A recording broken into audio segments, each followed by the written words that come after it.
Again, if you didn't meet me earlier, my name is Doug Zegheib. I'm the CEO here at the Skating Club of Boston, and I am here with some of our esteemed members and alumni.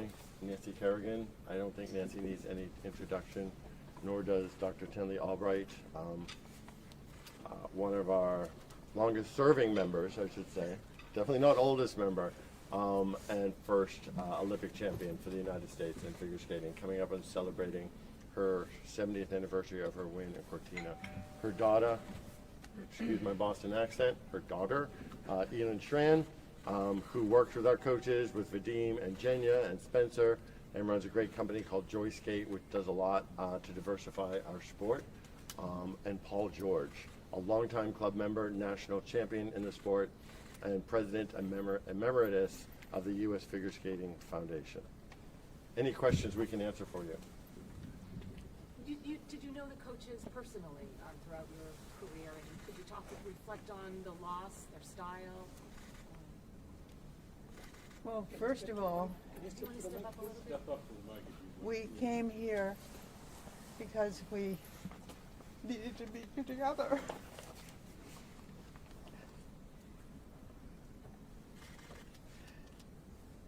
We're family, and it's a community, and the skaters, the people who were on that plane, they're our family too.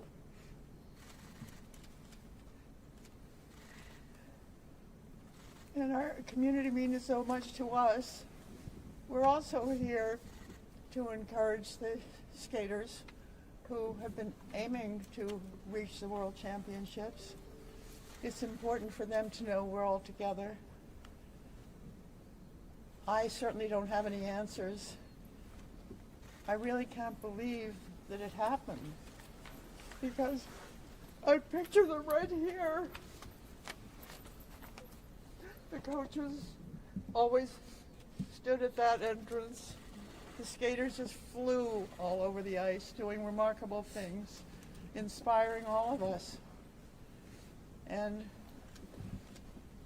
it's to us, it's just terrible, and it's sad, and we just feel we need to be together, and that's why you see so many hugs today. Henley and Paul, this is the second time for this club. I don't know if you remember from 1961, and those people and kind of what happened. So bring you back. Yes, there were really 22 of my friends on that plane in 1961 on their way to the World Championships. And I'm sure I would have gone there to cheer them on, but I was in my last year of medical school and couldn't go. And I remember years later, people looking at me very strangely when they were talking about that, and they thought, weren't you on that plane? And I wish the ones that were on that plane weren't. And I don't know how to handle this, and the last thing I would want to do would be a press conference, but we all felt we need to be here, and I'm glad to see you all here because that means you care and will help us all try to deal with this. And we're thinking and loving the family members who are going through such a terrible time right now. So thank you. Thank you.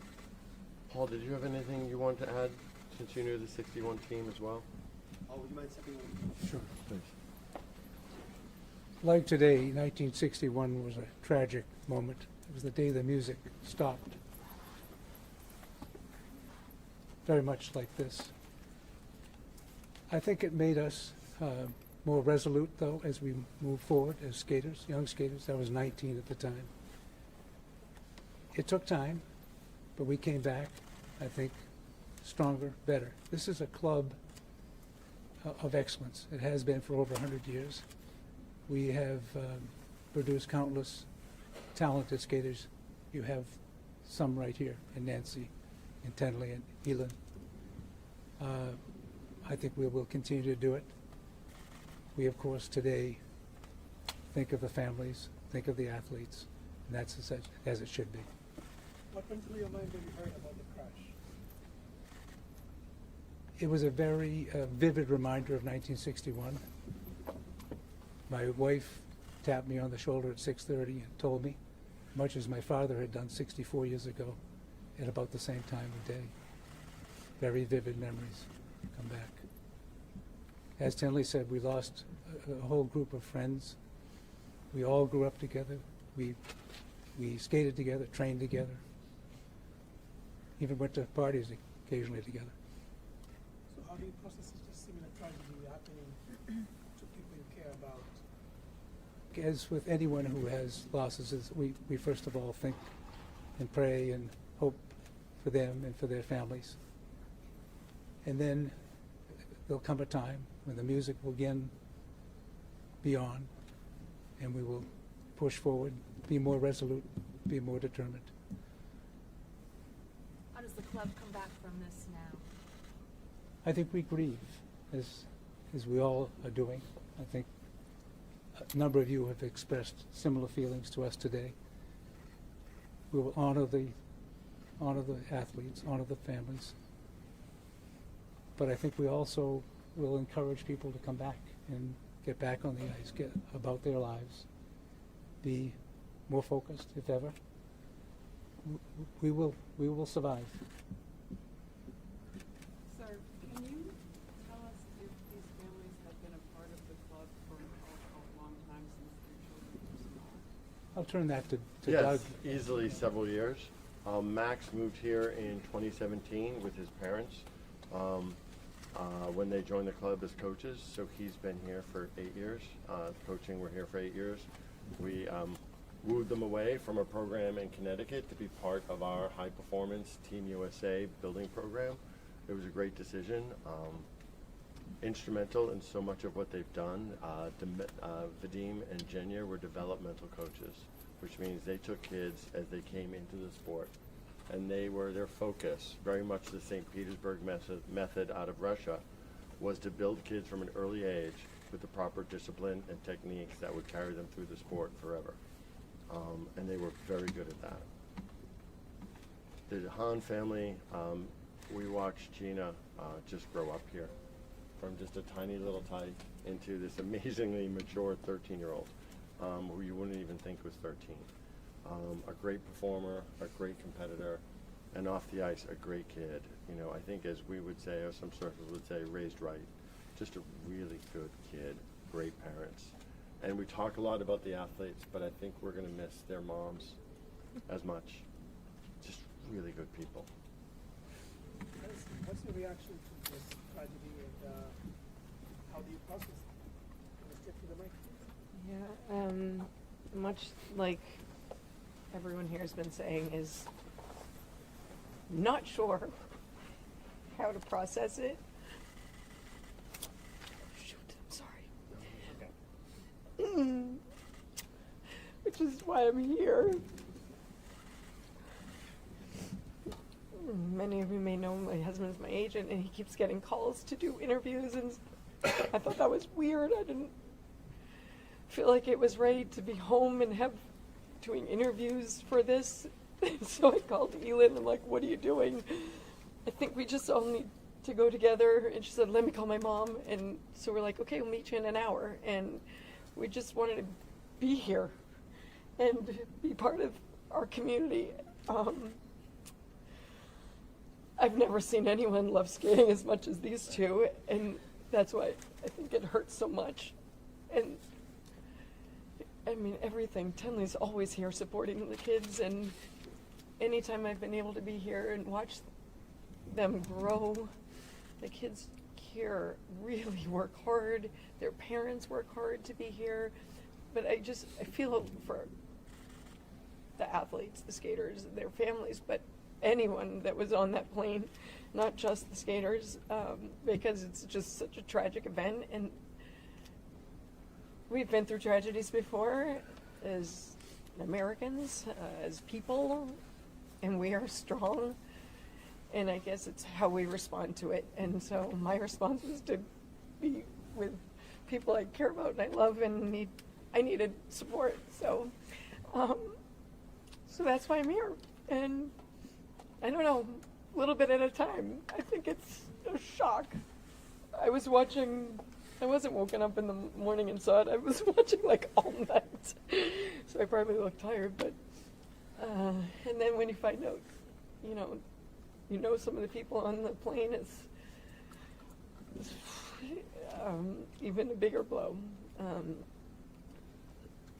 We just wish them well, and like the families, the courage and the strength to make the next steps. I don't know how you look at people go through tragedies and you wonder how do they do it. I don't know, but we're so strong. Somehow we have a reservoir to dig from, and each one of them are strong enough to get through this somehow. It will take time, but look beside you. There's somebody that cares, and I don't know, tell people around you that you love them because you just never know. Don't forget to say it. Could you reflect on Vadim and Jenya, what kind of coaches they were, and did you work with them? I never worked with them. I mean, we were at the Olympics together, but in '94 I was kind of busy myself and sort of separated from a lot of what was going on. But I mean, I've seen them a lot of times here and there over the years, but everything you've heard of them, like maybe being a little tough, but with a smile on their face, and like anytime I walked in, oh hi, it's so good to see you. It's like always welcoming and happy to see one another, and like so just to walk in here and not see that is, I think, would be very strange for everybody that comes here, especially those that are here day in and day out, and it's going to be hard. And I always feel like, what am I doing? I don't come to the skating club all the time, but it was the only place I thought I should be right now. I did not expect this. There's Tenley. I'm not sure, but we just wanted to be here with each other, and for Doug. We watched Doug's interview, and That helped us. it did help. Thank you. Yeah, There are so many memories, and just having seen the skaters competing, and knowing that Max is now, he did so well in the nationals. He's made the world team as an alternate, and then Spencer, who was in your ice show. Could you tell us what you told me about you had a his great skating? story. My company does free outdoor shows around the city. Nancy's hosted and started many of them. And Spencer was in his first show with our company this past December in Kendall Square, Cambridge. And he'd never done a professional show before. It was a new experience for him. He was nervous. And then after the show ended, he came over and he was just beaming. This kid was so talented. He'd only started skating a few years ago, and he had all of his triples, and not just that, but this natural grace and beauty and understanding of ice and speed, and his positions were just so gorgeous. And he came to me and smiled ear to ear, saying, I get it now. I understand. He started to discover this connection with the audience and that joy that he was giving to other people through his gift. And he said, please let me skate again with you next year. I had already reached out to people like Doug Webster, who is the artistic director of Ice Dance International, and said, you've got to keep your eye on this kid. You're going to want him for your company. He was just brilliant and so kind. And he was great backstage. That matters to me even more than the on-stage talent of these kids. And And we watched him here. yeah, I don't understand. I don't understand this. Just really praying for his family. All of them. For all of them. Olympic potential? Yes, I do. Definitely. I've never seen somebody come to it so fast, And so naturally. so naturally. Do you know how recently he has started? I think it was 3 years ago. Mia, do you know Ben?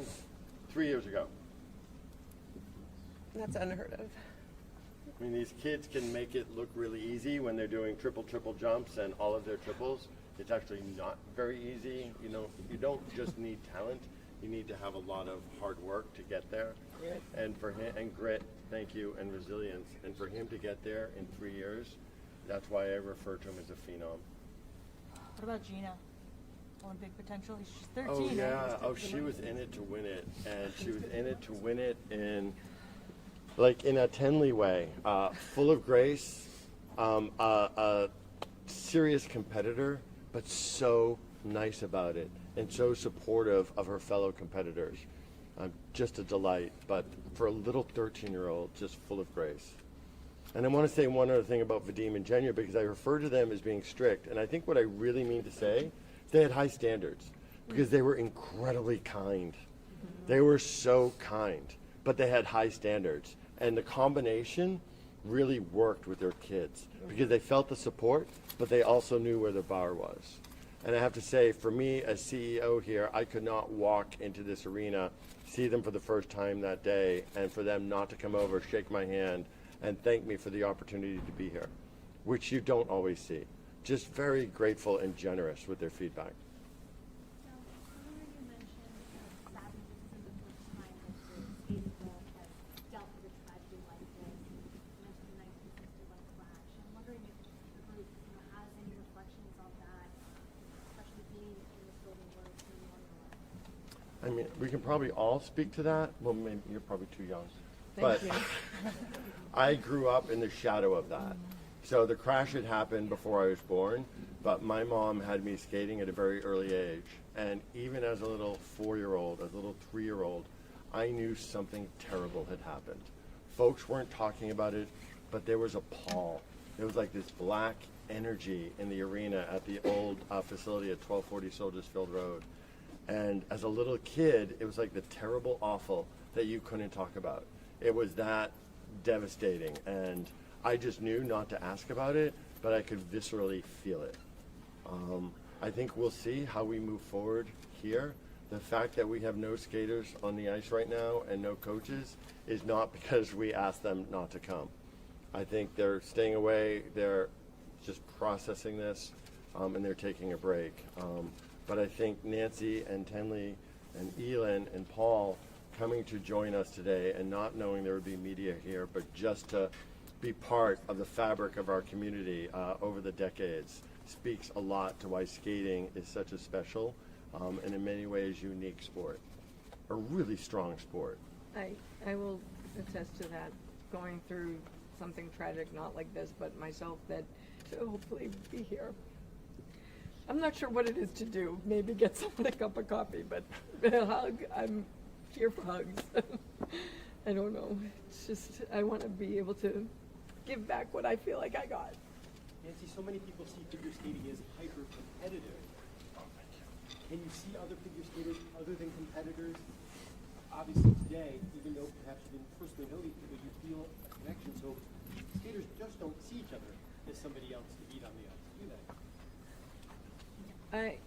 But I think there's like a camaraderie. We spend a lot of time focused on yourself or your team if you're a para dance, but you're in the cold, not so much here, but a lot, hour after hour. So there is like this, you don't have to know everybody to feel that connection. We've been through the same thing, that training, that rigorous schedule of falling over and over and somehow picking yourself back up, which is like the main lesson I think learned in skating is you get back up. Keep on trying, and even when it's hard, you get back up. Even when you're crying, hurt, pain, you get back up and move forward. It's not easy, but that's what we all have to do now together. Could you reflect on what this loss means for the sport, too? To lose coaches like that, to lose just up-and-comers like that, what that means for the sport. Does anybody want to start on that one? Is there more than just here? I would say, first of all, that the sport will rebound. It always hurts to lose coaches of the talent we lost. In 1961, the same thing happened. We lost some very, very outstanding coaches, but coaches came up and worked harder. To Nancy's point, Nancy went through a very tough time. She had great resolve in 1994 and came back. Tenley, around her Olympic time, as you may recall, had an injury, if I recall correctly, Tenley, but she fought back. Skaters are resolute. The other thing I would say is that we're part of a larger sports community. I've heard today from the president of USA Hockey, the executive director of USA Hockey. I've heard from countless people in other sports. We band together. We're a family, not only of figure skaters, but of sports men and women.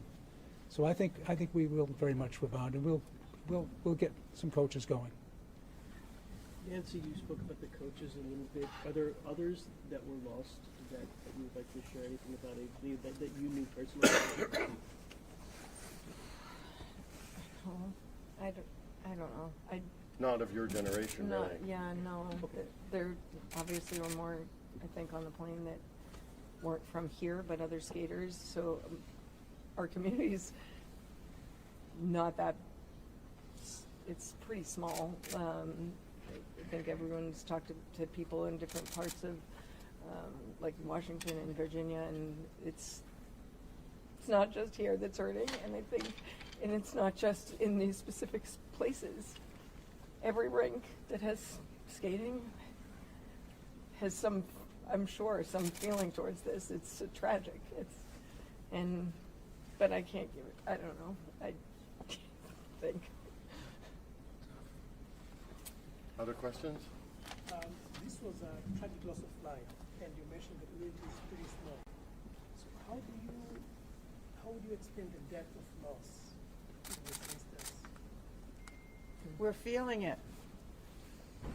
Well, the community is small. I mean, we have 1,100 members here at the Skating Club of Boston. I think US Figure Skating has 100,000 members. So it's small and it's tight-knit, but it's also very large. I think and for Nancy's point, and I think Tenley's as well, what you experience at an ice facility here in Boston can be so similar to what you experience in Los Angeles and elsewhere, that there's a common denominator to it. So folks feel this and can relate to this. They can relate to having young kids in their own facility, whether it's here in Boston or Northern Virginia or DC or elsewhere in the country. And I think that's what really makes it so small and tight-knit. Other questions? Doug, is this the time of day when you normally would see skaters out here training? This would be packed. It would be. Packed. What time is it? It's 1:30. Oh, In an hour, it would be packed. but there would be kids. They're past high school. They can train at any time of day. Those coaches would be here. Four Continents Championship, an international event that Max is supposed to go to, is coming up. The World Championships are coming up. The Junior World Championships are coming up. We have 2 skaters going to the Junior World Championships.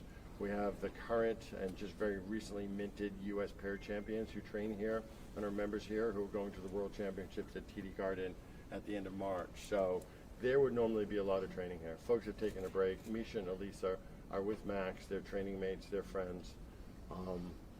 And all friends with the Hans and the Lanes, too. So yes, this would normally be crowded. When do you plan to see people back out on the ice? I don't know. I think when they're comfortable coming back on the ice. And what is your message to your community of 1,100 members? You said, what is it that you told the families and the members? I was just working on a communication with them right before coming out here, that it's tragic, that we all feel it. We can't explain it. We're in this together. We always support each other together. It's part of the fabric of who we are, both at the Skating Club of Boston and in our skating community. Offer them opportunities to come in and grieve together, both tomorrow, actually this evening and tomorrow. And so we'll put that out there and see how our members respond. I can tell they're feeling things. I think I mentioned earlier, I just can't get to all the texts and emails that I've been getting. And it's heartwarming, and I feel bad that I'm not responding as quickly as I might like, but it really does feel good to know that so many people from around the world and around this country really care. And they care about this club, but they care about the sport, and they care about the athletes. And that's really why we're a tight-knit community. Could I just say that I think what we'll find is that the skaters will come to the ice and skate as part of the healing. because when you skate, it's an expression, and I think that it will help them to be together on the ice. Agreed. Yeah, and that's why I was just thinking this similar, that we all grieve differently, and I just urge them all to be patient with each other, because someone might want to get out there and just practice like it was last week, and someone else might feel like that's not appropriate, but we all grieve differently and at different times and in different ways, and